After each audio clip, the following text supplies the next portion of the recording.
also threats to their safety and possibly their lives. That is a claim, ma'am. No? So ako nga po, as the director of the NBI and the entire strength of NBI, kung meron pong threat sa kanila to do harm, we're offering the professional service of NBI. We can even provide safe houses for them.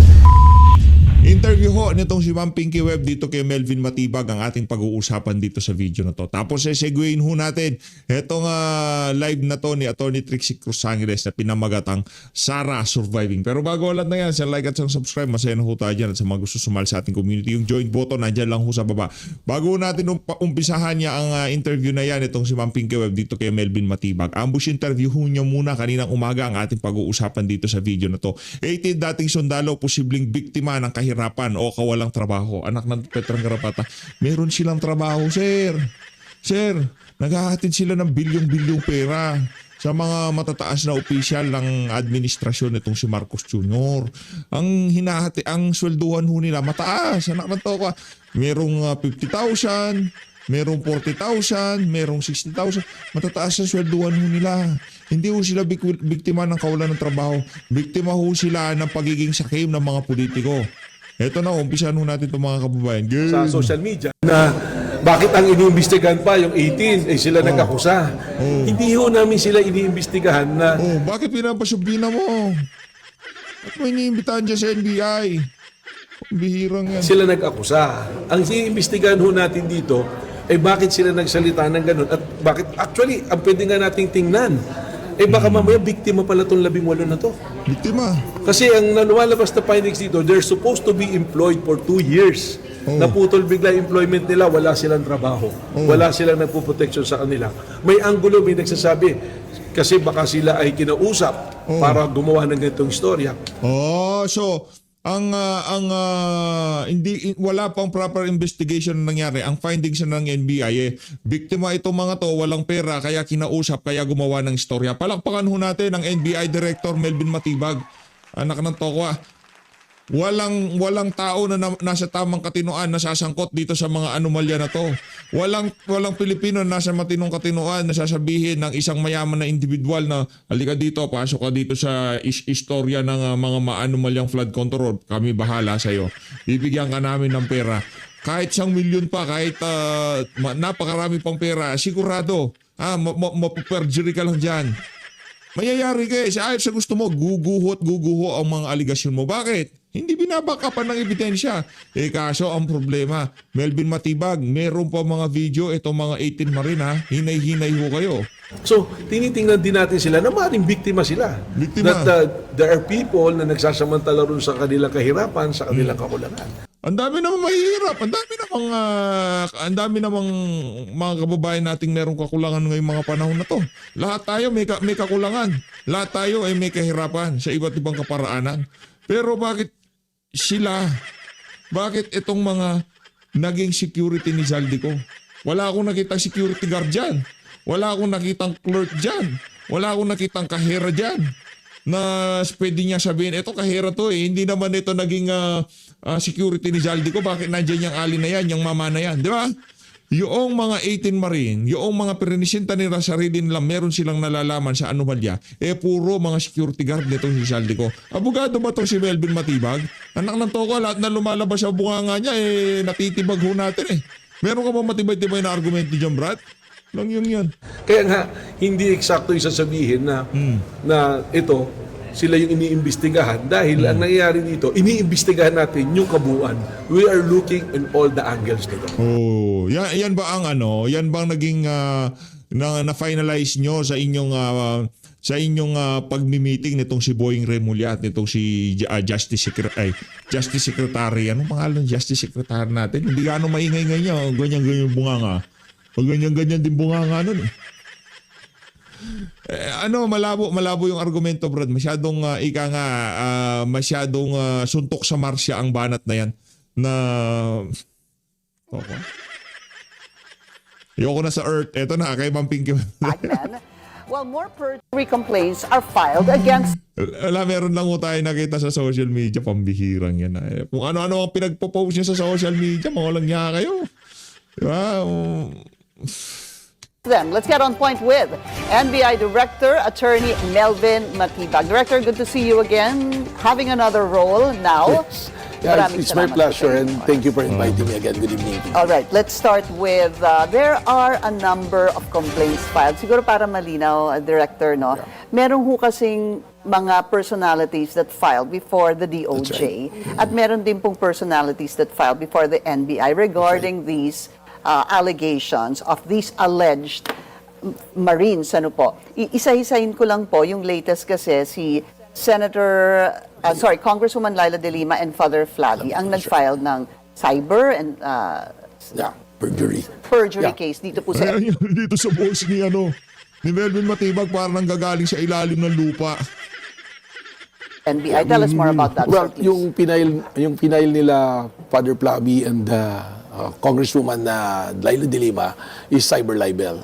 Yun namang pinail nila sa DOJ is perjury. I think the action is based on the revised penal code. So they came to NBI, pinail nila sa CCD namin, Cybercrime Division ng NBI. So kami, we will investigate yung pinapafile nila, so to build up a case kung meron silang reason to file criminal actions before the Office of the Prosecutor or the DOJ. Kasi yung process natin, investigation, then filing sa prosecutor, then the prosecutor will conduct investigation, then inquest na tinatawag and everything. So assuming na may nakita silang probable cause, they will file it sa court, and that's the time na yung information yun. So that is the process nung batas.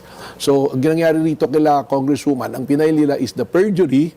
I think that's based on the revised penal code and the cybercrime for us to investigate. That's why nasa cybercrime division namin yan. I see. Ah, So, cybercrime. yung pag-file po nila ng complaint sa NBI, dun din po lalabas yon if ever. It'll still end up with the prosecutors of the DOJ. That's right. Prosecutor, then go to the court. Okay. Kung makita nila na there's a reasonable certainty of convicting based on the crime, because that's the standard of the Department of Justice. Okay, so what can we expect from this complaint filed before the NBI, sir?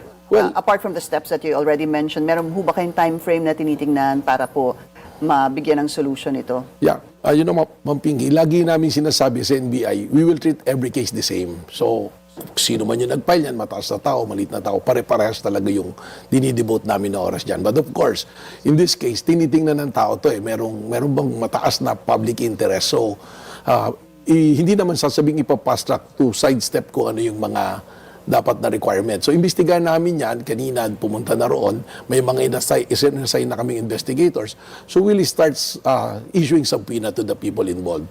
And also, meron kaming team dyan, yung technical team namin, to review yung mga postings nila, yung mga nalagay dun sa Facebook, sa YouTube, or sa manmang sa social media platform, kung it will warrant a case to be filed sa Office of the Prosecutor. Pero hindi ho ito nalalayo dito sa subpoena na what you already issued dito po sa 18 supposed Marines. Di ho ba? It's obviously the same case. Tama po, ma'am. Kasi connected siya dahil yung mga personalities, una-una na binanggit po doon sa pinail po ni Congresswoman De Lima at ni Father Flavi is parehas din po na personalities. And ibig sabihin nito, before pa po sila nag-file, nakapag-issue na po kami ng mga subpoena. Probably for practical consideration, doon din nang naging dahilan ni Congresswoman De Lima na dalhin sa amin dahil alam nila na may umuusad na po kaming Dahil investigation. mag-uumpisa or nag-uumpisa na kayo. And then of Nag-uumpisa na course, po. you have, nag-umpisa na. Opo. You have General Katapang. Nag-file din po siya before the DOJ. Disbarment, may pinail pa po siyang disbarment at may Bukod pinail din pa po sa yun. iba pa po yun. Oo. Opo. Tapos meron pa rin of course Senator Trillanes. Senator Trillanes, Secretary Anyo. That's right po. That's So far, there are three individuals who have filed complaints before the That's DOJ right. and 2 so far filed before the NBI. Is That's that correct accurate, po. sir? Correct po. Tama po. Plus one sa Supreme Court, yung And disbarment. then the disbarment case against Attorney Baligod, hindi ho po. ba? Alright. So, uusad po yan. Sabi nyo nga, nag-umpisa na kayo. Pag sinabi nyo nag-umpisa, what stage are you in right now, the NBI? when we're talking about the allegations of these alleged Marines? Well, nagsimula po yan when we were deputized by the Office of the Ombudsman to investigate. Maalala po natin, si Attorney Balicod, nagkaroon siya ng press conference, tapos kinabukasan, pumunta po siya ng Office of the Ombudsman na isinabiti niya yung joint affidavit ng 18 na allegedly na Marines, as may cover letter lang siya, yun po yung nakalagay doon. Ang ginawa po ng Office of the Ombudsman, deputized the National Bureau of Investigation to conduct the investigation. So immediately, nung natanggap po namin yan, nag-issue po kami ng mga subpoena. Even prior to that, as our mandate, nagkaroon po kami ng mga background checking based o doon sa affidavit po na ipinost nila sa social media, sa Facebook. So meron na po kaming initial na thinking, na approach to investigate it. Would you cross-check what was said on social media and during the press conference versus the joint affidavit that they submitted before the Office of the Ombudsman? Well, may konti lang po. Yung pong pinost nila na affidavit, may mga konti na pinalitan. Pero kung sabihin yung cross-check ngayon, dahil nangyari po yan last week, marami na pong mga... Hindi ba natin pag-uusapan yung content noong isiniwalat ng 18 Marines? Pambihira naman yan. Ay, nga pala pangalan ng channel, Bilyonaryo. Nag-supervene na events, kagaya ng mga interview sa mga TV po, sa kung saan sampung station, na nakikita na po namin yung mga, kung ano yung mga diferensya. Ay, for example, yung kay Jessica Soho, hindi ko ba Exactly yun? po. That's one, okay. Tama po yan. Kasi parang, kung titingnan mo, sasabihin mo, maliit na bagay yun. Kasi, sinabi dun nung isa, 5 maleta. Naging 3 na nung kay Jessica Soho na. Meron pa rin po yung pong sinabi na una si Dilima, maleta, naging paper bag. Ganun na po yung may mga inconsistencies po tayong nakikita. Hindi naman under oath yun. Kahit bago-baguhin nila yung mga sinasabi nila, wala naman yun eh. Anak ng tokwa, pagdating kay Zaldico, pagka nagsalita siya sa social media, kailangan under oath. Di ba? Kailangan under oath para talagang kapani-paniwala. Dito sa mga Marines, anak ng tokwa, yung kanilang pagsasalita sa social media, sa kanilang mga interview sa mga mainstream media, inaano ho nila eh. Kumbaga pinaglalaban ho nila doon sa mga mismong testimonya nila. Ang gawin natin para wala tayong problema, Director Melvin Matibag, ipatawag natin diyan sa hearing sa Senado. Encourage nyo yan si Ping Lacson. Di ba? Na magsagawa ng hearing at panumpaan nila lahat ng sasabihin nila. Ngayon, kung ano man ang sinabi nila doon sa hearing na yon, balikan natin, patawag tayo ulit ng hearing. Ngayon, pagka merong inconsistency, doon natin sila kasuhan ng perjury. Anak ng tokwa, paano yun? Hindi naman under oath yun eh. Nagsabi sila sa press con nila ganito ganyan. Nagsabi sila dito sa isa na to dahil siguro ang daming diniliberan, hindi lang isang pagkakataon. Ngayon kahit pares na totoo yung pang-deliver dahil iba yung tinutukoy na delivery dito sa isa at iba yung delivery dito sa isa na to, pagbabanggain nyo, magkakaroon tayo ng problema, anak ng tokwa. Mag-hearing na lang tayo para walang maraming cheche-bureche. Tayo naman ho kasi dito sa PH Update, wala namang problema eh kung ika nga papalya yung yung tipong talagang itong mga to merong problema, pero tayo I doubt na merong yan eh, kung baga pakawala yung mga yan. Mga tauhan ni Zaldico yan, yung day-to-day operation ni Zaldico na natunghayan ng mga individual na yan. Kaya para wala tayong maraming problema na contradict dito sa testimonya dito. Anak ng toko, hindi naman under oath yan eh. I-under oath natin. Tapos pagsalitain natin, nag-under oath sila sa Senado, ipatawag mo sila sa NBI, tanungin mo ulit sila. Pagka merong inconsistency, doon kasuhan natin sila. Kita. Tapos kami naman po, other end, yung Sorry sinabi to interrupt you, sir. What is the value of that? Because that's not under oath, hindi ho ba?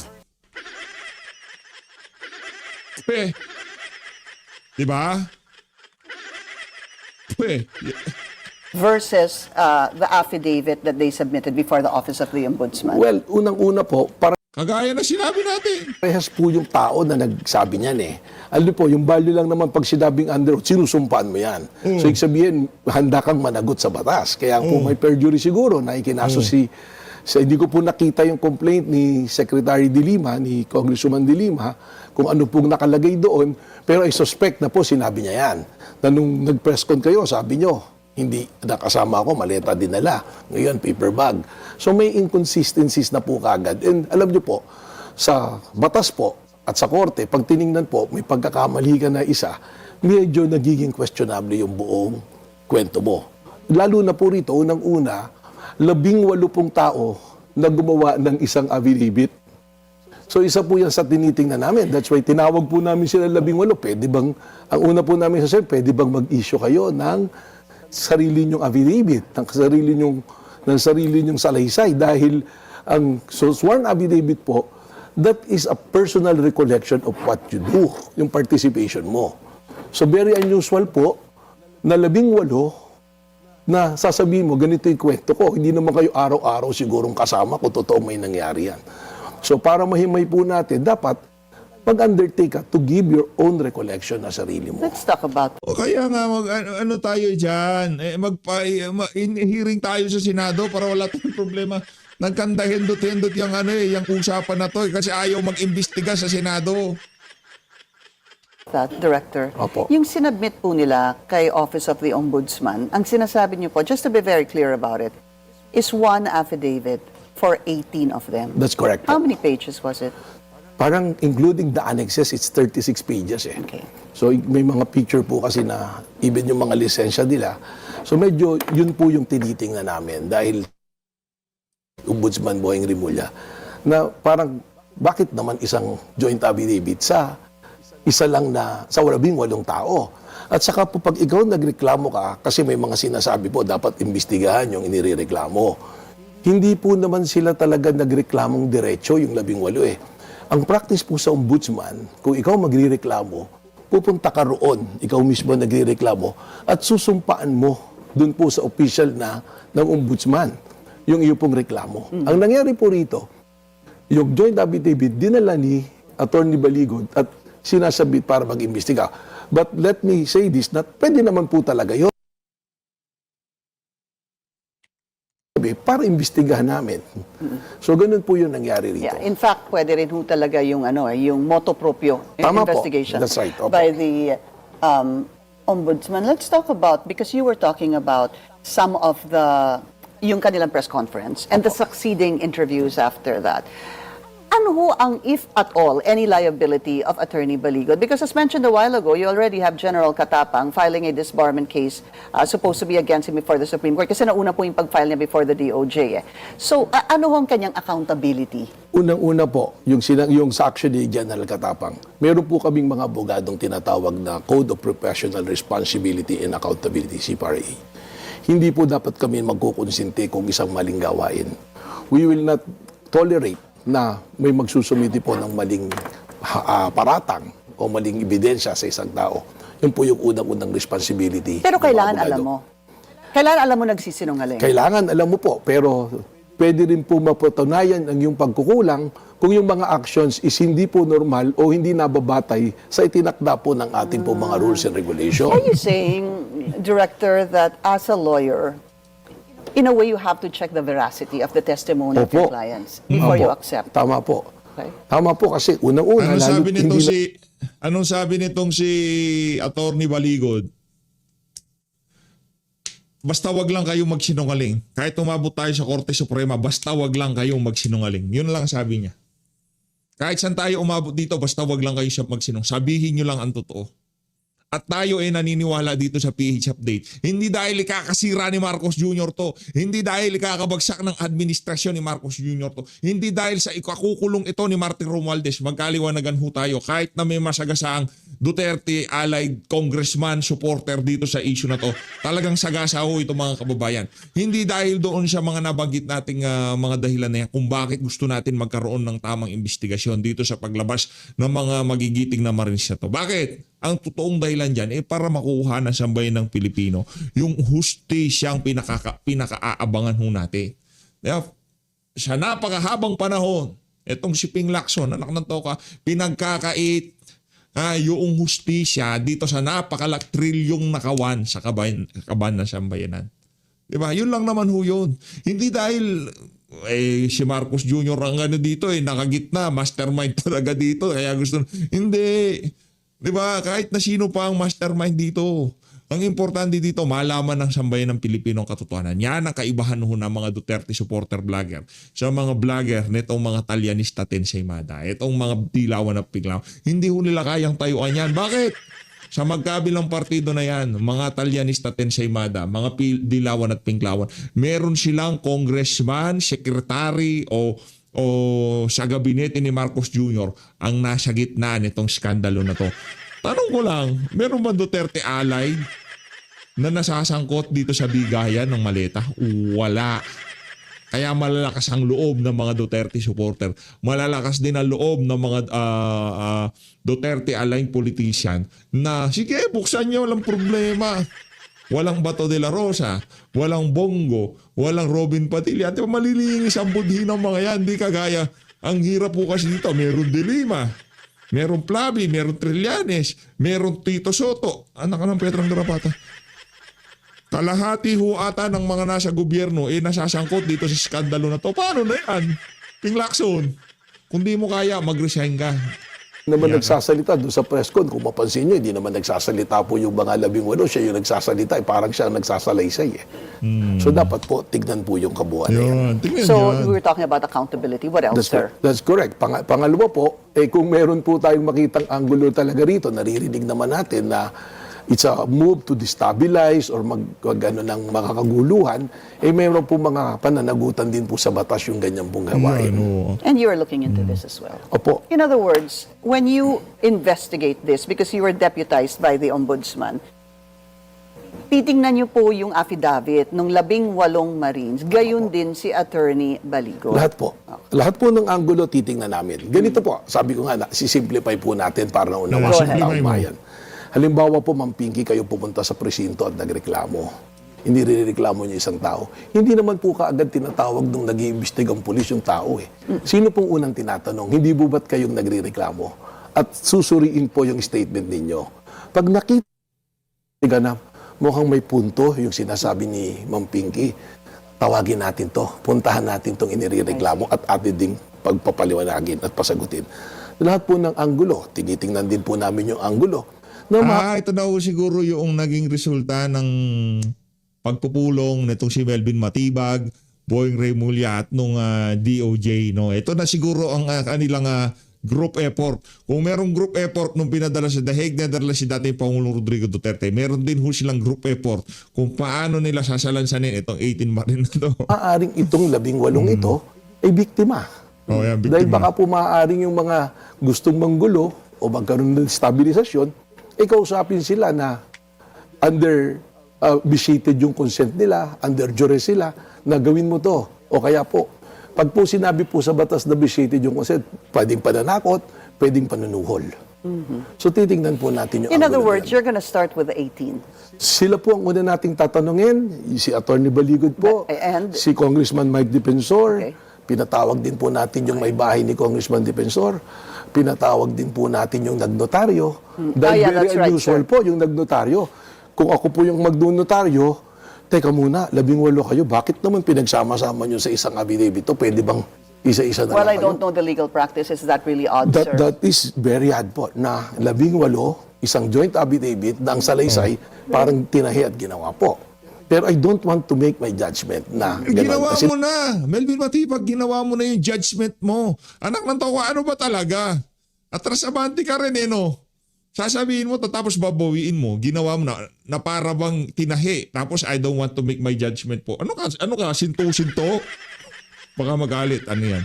Baka magalit si Melvin Matibag. Baka hindi siya sanay na merong kumikriticize sa kanya. Huwag masyadong banatan PH. Baka may pagkabalat sibuyas din. sinasabi ko lang po, we're talking about dagil. I'm not removing the possibilities that the person's name doon sa affidavit na may mga partisipasyon ay maaaring may pagkakakulang at may nagawa sa batas. But we will follow that lead also. So pag dinala po tayo ng ebidensya at tinignan natin doon, pwede po natin silang tawagin. Pero let me cite a specific example already. Minention po nila si Tube tsaka si Saldico na nag-arkila sila sa air taxi. Nagsampinaduces tekum po kami sa air taxi. Nag-issue na ng certification but since 2022 hanggang 2025, never nilang naging pasaherong magkasama si Saldico at yung si Tube. As if naman na sasabihin ng air taxi na oo, totoo yung sinasabi ng mga yan. Anong gusto mong gawin sa kanila? Ipatawag sila dyan sa House of Representatives? Gusto ba nilang makaladkad dito sa issue na to? Ang daling i-deny. Intayin mo na lang, Melvin Matibag. Tingnan mo, hindi mo piniprejudge pero yung mga detalye ilinalabas mo na. Ika nga, planchado na sa utak mo na sinungaling, air taxi, sabi nila, di nila naging pasahero. Yan ang problema natin. Dahil naman ho dito sa PH Update, sinasabi naman natin lagi, tanggap na natin. Kung sakali man na ngayong mga panahon na to, isasara nila ito, huwag mag-alala yan si Melvin Matibag.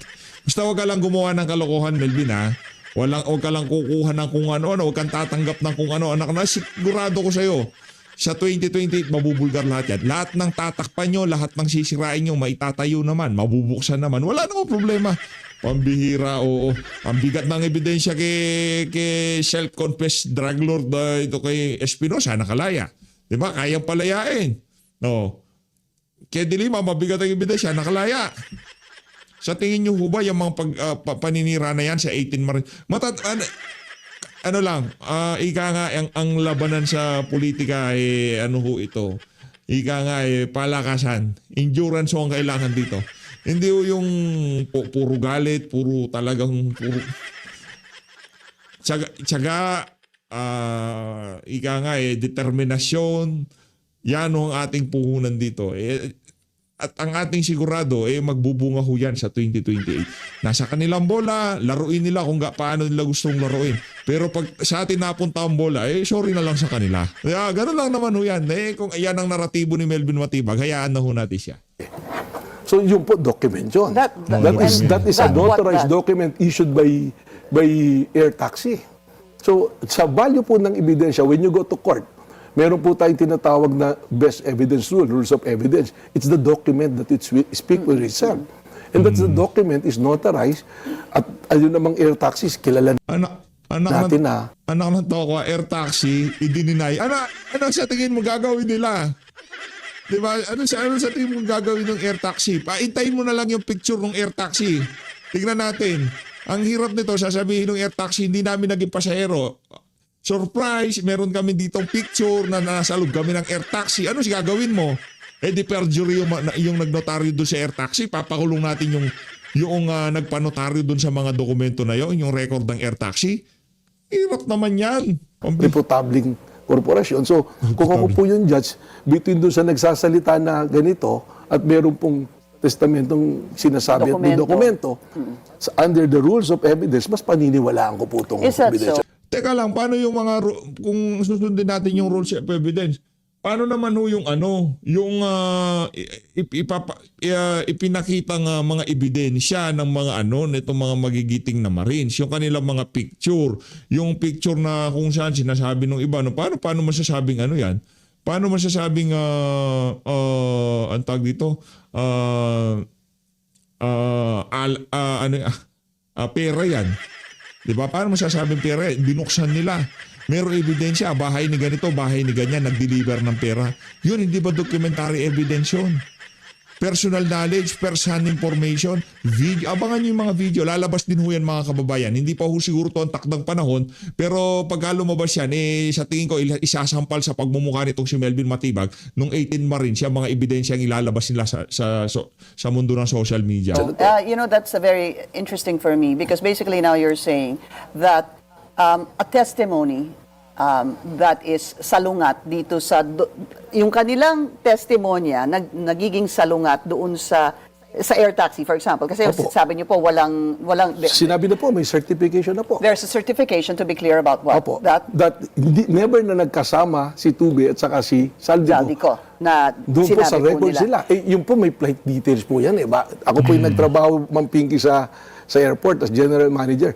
Lahat po ng sumasakay at tumitake off, umaalis po sa airport po, may record po lahat na pa.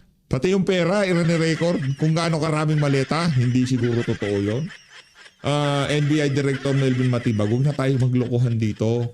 Yung mga mga sumasakay sa mga domestic flight. Domestic lang yan eh. Para hindi yan international, Brad. Huwag tayo kayo na bahala kung maniniwala kayo, ha. Merong manifest yan. Maniniwala tayo dyan. Merong manifest yan. Pero tayo ay naniniwala kung illegal ka, illegalista ka kung tawagin. Anak na to kung anong manifest, mayayari kami dyan. Ebidensya yan eh. Alam nila na illegal magdi-deliver sila ng pera, Brad. Bilyones, daang milyon. Ire-record. I-declara doon sa manifest, itong si Zaldico may dala 10 maleta, puro pera laman, ganon. Pangalan niyan.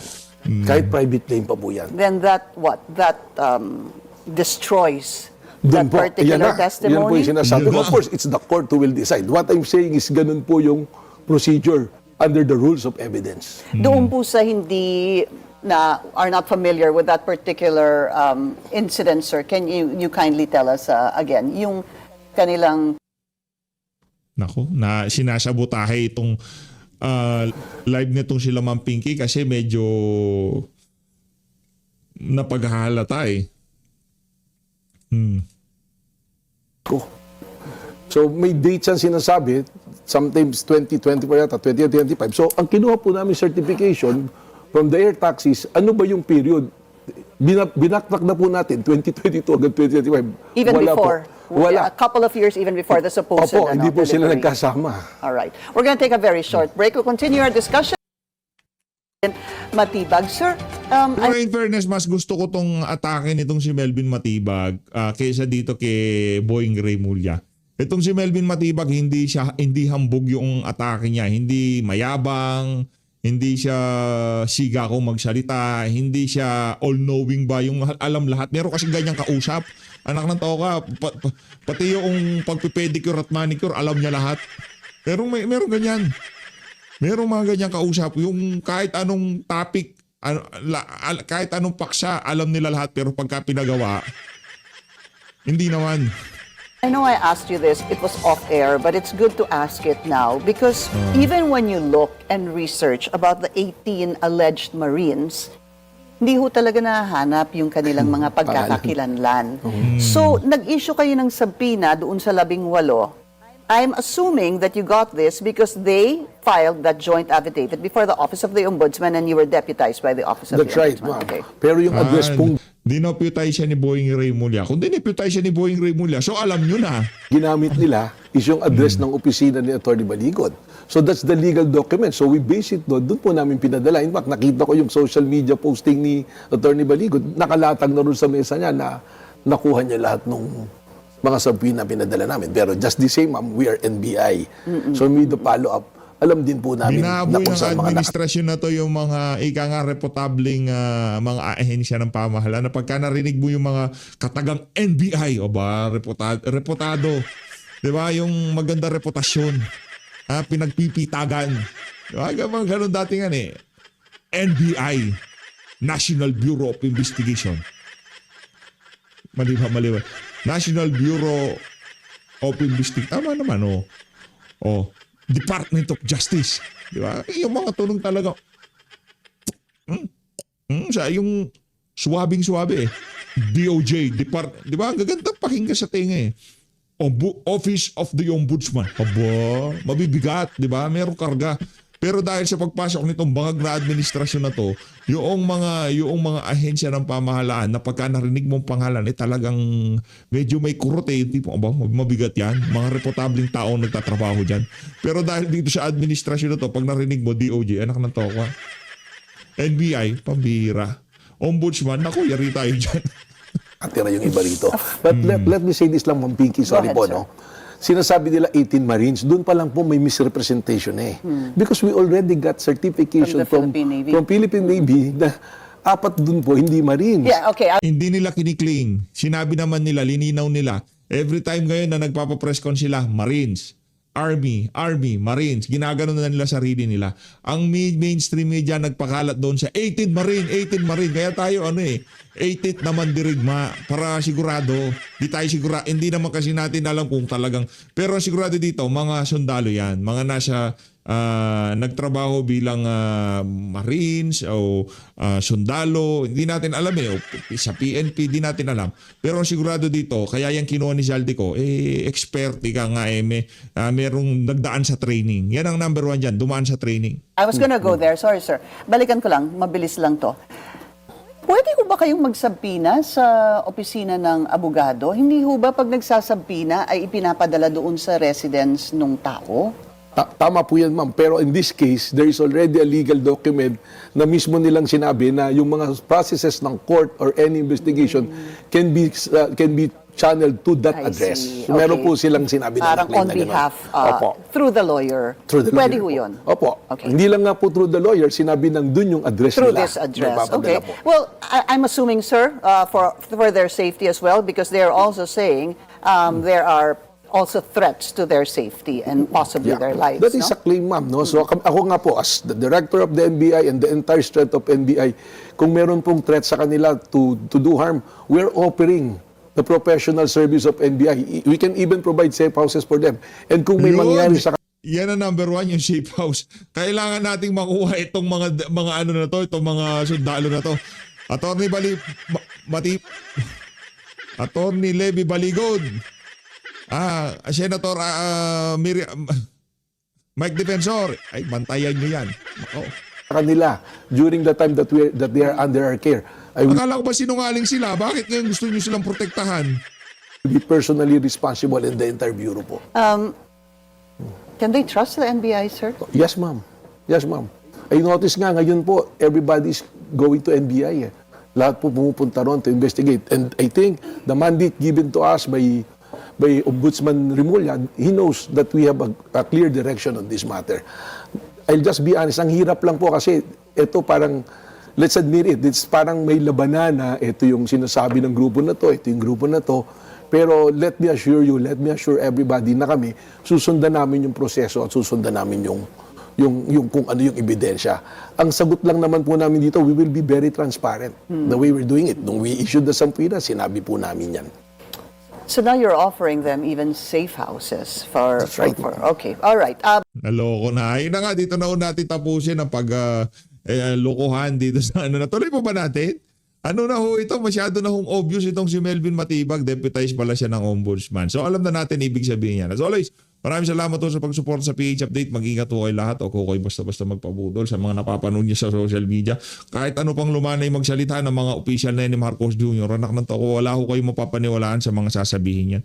Ano ho yan, ika nga sa buhatan kung paano ika nga masalba ang administrasyon na to. Dahil ano ho yun, smoking gun ho yan. Yan talaga smoking gun yung mga pagsasalita ng mga X-18 Marine na yan. Yan ang smoking gun na pinipilit, nagtutulong-tulong House of Representatives, Senado, DOJ, Ombudsman, NBI, para ika nga ma-discredit o kung ano pa man. Yan naman ang nakikita. Mantakin mo, nakita na ano na nga ho kami, yung manifest.